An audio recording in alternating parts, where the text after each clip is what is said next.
Blessings and greetings, greetings and blessings, blessed souls. We're live because we are intending that our effort should be configured to Torah Chaim, instructions of life, toward Chesed, instructions of kindness, toward Rachamim, instructions of mercies. We wish everyone a good Yom Tov, for today is the day that celebrations are taking place all over the world among the Chabad Hasidim,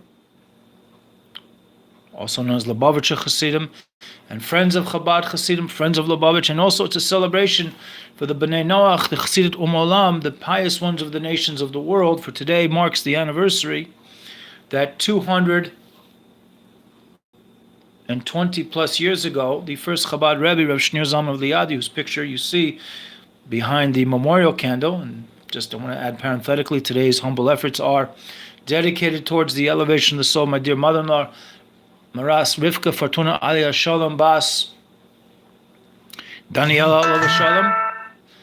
Sorry, you're getting all these WhatsApp noises. Sorry about that. And also for the elevation of the soul of Reb Eliyahu Ben Menachem Mendel Hashem Yinkom Damo Ofen Hakitzoron and Shachni Afar.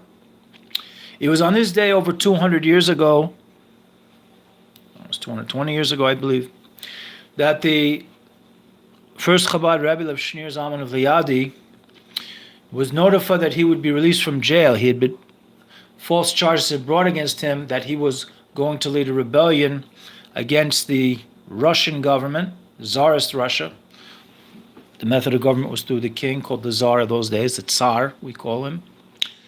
And through his more than 50 days of imprisonment and interrogation, he proved verbally that, in fact, he was not a traitor, he was a loyal citizen, and he emerged from this harrowing episode a free man, and actually was eventually, and his descendants, to be honored citizens of the country of Russia, Tsarist Russia.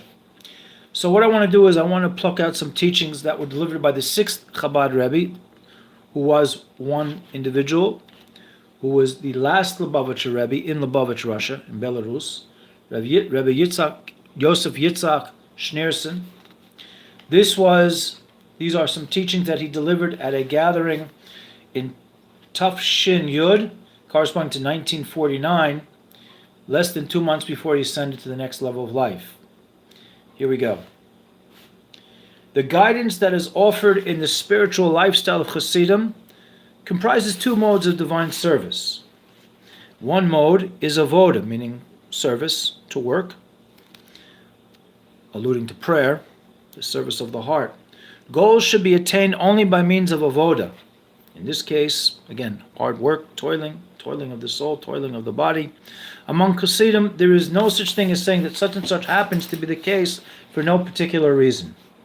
In the scholarly Jewish world at large, a person is sometimes considered to be a prodigy, a phenomenon, for whom everything starts in the middle. He already knows everything. He's already halfway there. Among Chassidim, however, in contrast, everything starts off with the teeny tiny aleph, the first letter of the Hebrew alphabet. Indeed, everything starts off before the aleph.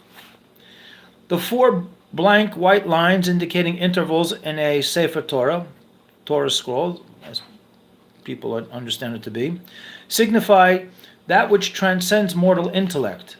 We do not mean that there is not intellect here, rather, it is intellect's essential nucleus, which transcends the revealed intellect. The parchment, so to speak, is waiting to be scored with the parallel grooves which make writing possible.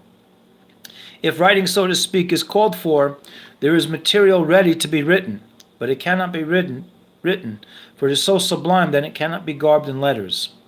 This is a fundamental concept in the Torah. Excuse me. A Jew is a Sefer Torah. The ultimate simplicity of a Jew is the ultimate simplicity of the Creator's essence within that Jew or Jewess, which finds expression his or her self-effacement before Creator. A simple Jew works at his or her divine service. He or she does not know why. He or she doesn't think why. He or she works at it. This approach is Pashitus Ha'atzmi, the ultimate simplicity of the Creator's essence, the essential nucleus of a Jew or Jewess, his or her innermost Jewish spark. Again, I'm sorry for those rings that you're probably going to catch on the video. Some decades ago, I heard an explanation for this concept according to which the Rebbe, the Alter Rebbe, corresponds to the lower dot in the segol, which is one of the nekudos, the how would you say it in English? The vowels that is found in the Hebrew language. The following words are part of a longer discussion. But what we want to focus on is that the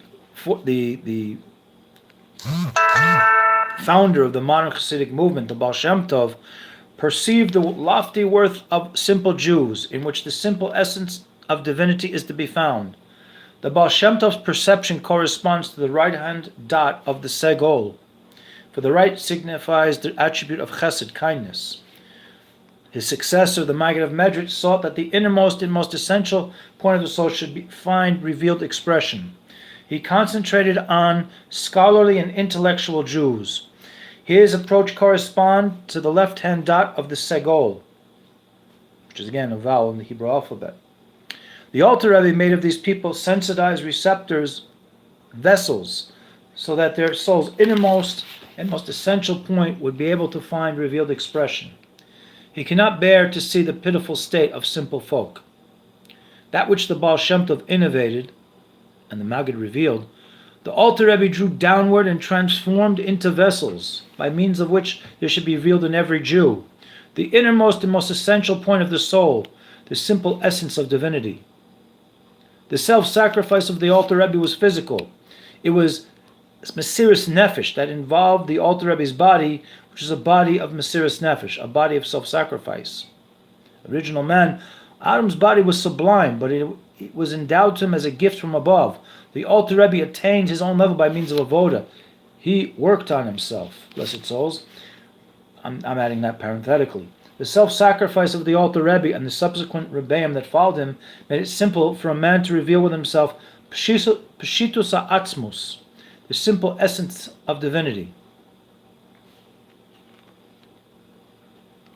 The sichos of Sukkot, that the, parenthetically speaking, that the Rebbe Rayas, the Frierdiker Rebbe, Rabbi Yosef Yitzchak, mentioned that his father, the fifth Lubavitcher Rebbe, of Shalom Davber, in those sikhs that the Rebbe Rashab delivered, mentioned Hasidim who used to lament the fact that their prayers did not well forth spontaneously. Such things are usually expressed in brief. In bygone years, 55 years ago, before you were born, one cannot say before you became Hasidim. Hasidim used to bring their complaints to my father. When they prayed, why didn't they experience vitality? Moreover, why didn't their prayers issue forth under their own steam? We are speaking of a period in which my father's leadership was not yet overt, so they didn't use the word Rebbe. I recall the elder Hasidim who really took their prayers, called davening in Yiddish, seriously, who toiled in the service of prayer, avodah shetfilah, who listened to my father and heeded his words. There were times when prayers were done hastily. Some Hasidim sought only the heavy philosophical themes in Hasidus. They bypassed Likutei Torah. After all, what stringing novelties does it have to offer? They did not know what was written in its learned cross-references. They did not understand the small print of the glosses in which they appear, and so to the text proper. They glossed over the passages that speak of the need to generate a love and awe of Creator. Instead, in their quest for theoretical dialectics, they trained their sights on Torah Chaim, instructions of life that was penned by the successor to the Alter Rebbe, the Mittler Rebbe, the second Chabad Rebbe, who was actually the first Chabad Rebbe to live in Lubavitch.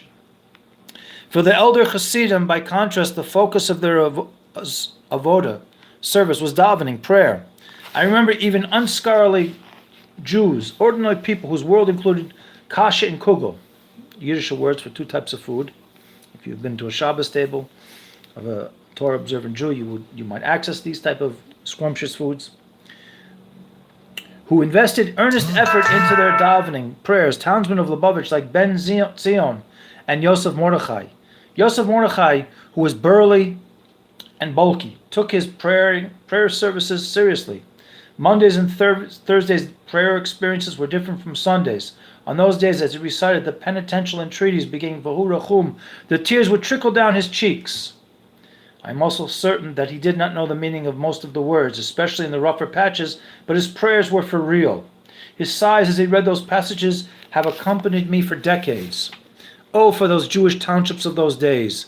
People don't realize what damage we have suffered from their loss. The simple Jew of those days was something unique. Even the Jew who never savored Hasidus was a world apart from his counterpart today. And that was 70 years ago, blessed souls. Chabad Hasidim should pray, daven in an unhurried, meditative Chabad tradition. Perhaps we're not so wealthy that we can afford to splurge in our prayers, but at least once a week, every chassid should invest time in the avoda of davening, the service of prayer. There should be clear progression, the time for self-preparation for davening, prayer, the actual time for prayer, davening, and the time that immediately follows the davening, prayer. It is true that these are obstacles in the areas of health and making a living. True, indeed one asks God for these things. True. Indeed, God should grant these things for that which one is praying for. I don't want to make excuses for Creator. May Creator indeed grant all Jews everywhere an ample livelihood and tranquil well-being. But we, for our part, ought to take some practical steps. At least once a week, we should exert ourselves in the avoda of davening, the service of prayer. Then, as a matter of course, the obstacles will no be longer in front of us, and there will be good health and a livelihood. The Hasidim of former years were strong and determined. They were able to distill a resolve into deed. A Hasidic gathering called a Farbringen in former years bred action. It's scrubbed and scoured with hot water and cold. The speaker, i.e. the mashpia, who urged his listeners to demand more of themselves, was privately contrite regarding his own spiritual state, and in response to this, the listener too was humbly contrite. Today, by contrast, there's no shortage of talk, but neither the speaker nor the listener is contrite. All you hear in the words of rebuke is the sting. To be sure, the words spoken at a Farbringen, a Hasidic gathering, should be brief, tough, and stinging, but the speaker should address the sting to himself. For Farbringen, a Hasidic gathering should exemplify attributes which are characteristically Hasidic. People used to claim that the Farbringens, the Hasidic gatherings addressed by the Rebbeim, the 7 Chabad Rebbes, did not give rise to avoda, to insights into how to serve Creator, because the Maimorim, the Hasidic discourses delivered by the Rebbeim, were academic, Haskalah-oriented, rather than more intellectually geared, rather than avoda-oriented, more geared towards teaching us how to serve Creator through prayer and acts of kindness and other matters pertinent to this subject matter. In fact, however, the Frierdiker Rebbe wanted to clarify, the Haskalah, the intellectual conceptualization of matters of godliness, elokus, purifies the vessel. It refines the listener's receptivity. We have fallen to a sorry state, indeed. The wagon of Hasidus has been led to other places. In addition to my own suffering, I find it most painful that one's talking does not produce results. Hasidim are not engaging in the above described avoda, service of davening. I do not understand why this is so. While studying a philosophical discourse, a chassid can think that he's sitting high on a horse. But whose horse are we talking about? Someone else's? His own horse is growing grosser, meaning his own animal tendencies, which are likened to a horse. As everyone knows, a grain can sprout only when it's placed in the ground, provided that the soil above and below it has been plowed and crushed. The grain doesn't have to be 3 cubits deep, but it must be in the soil. Watering it arouses the soil's vegetative property. Then the grain can sprout. The crushed soil represents one's efforts at humbling oneself through service, divine service. Depth isn't a precondition for sprouting. There is no need to be concerned nor to toil about that, nor that one has to toil over the sprouting. One must, however, crush one's soil, for that is what makes it possible for things to sprout. Let it be just one line of Tanya, which was penned by the Alter Rebbe, whose picture you're looking at, blessed souls, so long as it finds its way into the heart, and the heart springs it up to the head, and it crystallizes into practical action. Everyone should learn how to utilize his or her positive qualities. Just as a man or woman ought to know his or her own shortcomings, so too he or she should know the positive qualities that he or she possess. Also the positive qualities that he or she does not possess. Chassidus has enriched the human being's capacity for depiction. My father, the Rebbe Rashab, could make an idea spring into life with just a mere 5 words. Every chassid, person of this type of disposition, education, should set aside a fixed time at least once a week, which to meditate upon a past Yechidus. That's when they had an audience only with them and the Rebbe. But now we have to do this through the teachings of these books, especially when he or she finds himself in a rut. Chassidim have to be strong. This is not just for the Jewish people, for the Chassidim Umot Olam, the pious ones of the nation of the world, the Bnei Noach. We all must be strong, blessed souls, so they can translate a noble resolve into palpable action. An evil attribute should be altogether cut off, so that one has nothing more to do with it. A positive attribute should be internalized more and more deeply, more and yet more truthfully. Have pity on yourselves and start exerting yourselves in the avoda of davening, the service of prayers, blessed souls. I'm adding that parenthetically. Let there be due preparation beforehand and some practical outcome after it. Acts of prayers. One can picture how heaven is pained when blessings are withheld. If a father sees how his children go about in rags and tatters, and with one little coin he can set things right, except that he hasn't got it, how intense is the father's pain? If this is the case with the material father, how much more so with our Father in heaven, when he sees that his children's Torah and mitzvahs, the commandments, garments are tattered? How intense is the pain of the one who commanded us his holy and eternal Torah? When we set this right, this will bring intense satisfaction to our Father in heaven. We have the inner, essential strength to set things right. And when that is done, then as a matter of course, things will be well on the material plane as well.